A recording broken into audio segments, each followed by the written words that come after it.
Hello everyone. This is a short video tutorial on how to use the function generator and the oscilloscope. Function generator is the device that will produce the sine wave, and the oscilloscope is the device that will actually grab the waveform for you and allows you to measure the parameters.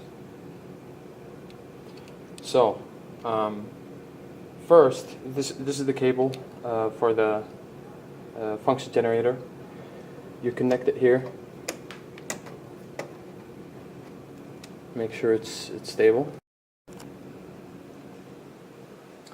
So this is the function generator, and that's the cable for it.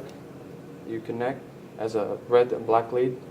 You could control the frequency and the amplitude of the sine waveform through this device. This is the knob that you could change the amplitude in. You just turn it clockwise to increase the amplitude and counterclockwise to decrease it. This is the knob for the frequency. You could adjust the range of the frequency. You could also determine if you want it to be in K, 1K, 10K, or whatever you want. Channel, this is the oscilloscope. The oscilloscope has two channels, channel 1, channel 2. You could choose either.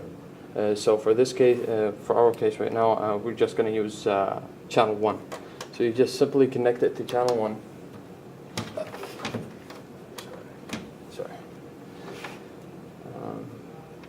Yeah.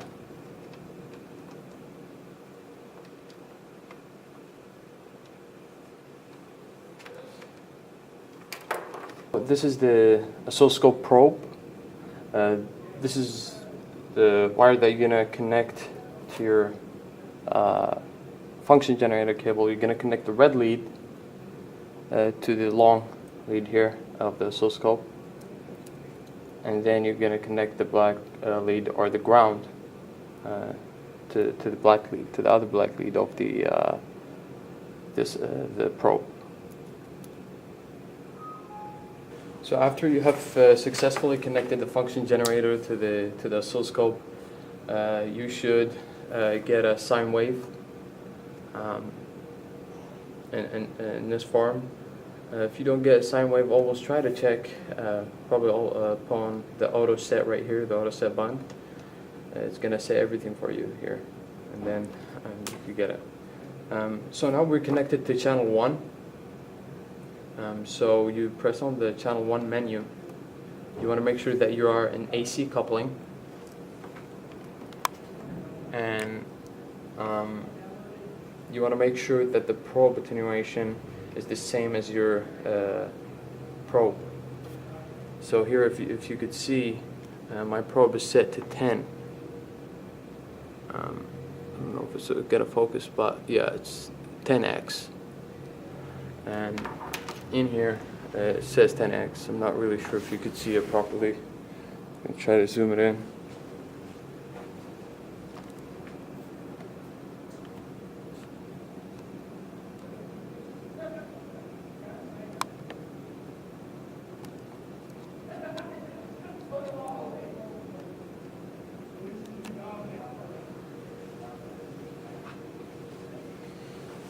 So after that, after you make sure that the probe attenuation is the same and you have an AC coupling, then you could measure the waveform that you have. And before you measure it, you could also scale it. And you could scale it through this knob right here. You could adjust the voltage divisions here like this. You could make it bigger, smaller. You could also shift it up or down. You could see the arrow right here. You could up and down, and it's always good to make the arrow point to the x-axis, or horizontal to the x-axis, sorry. So if you want to know the amplitude of the waveform, the period and the frequency and all that good information, you could always go to the measure button here, and I'm not really sure if you could guys see. Let's see. Yeah. It says here source and type. This is something that hopefully you're going to see in the lab actually. So you see here it says channel 1 and channel 1. These are two segments where you could actually collect information from waveform in channel 1 because we're connected into channel 1. You can see here it says the frequency. The frequency of the waveform is 647 hertz. The peak to peak, it gave me the peak to peak 11.3.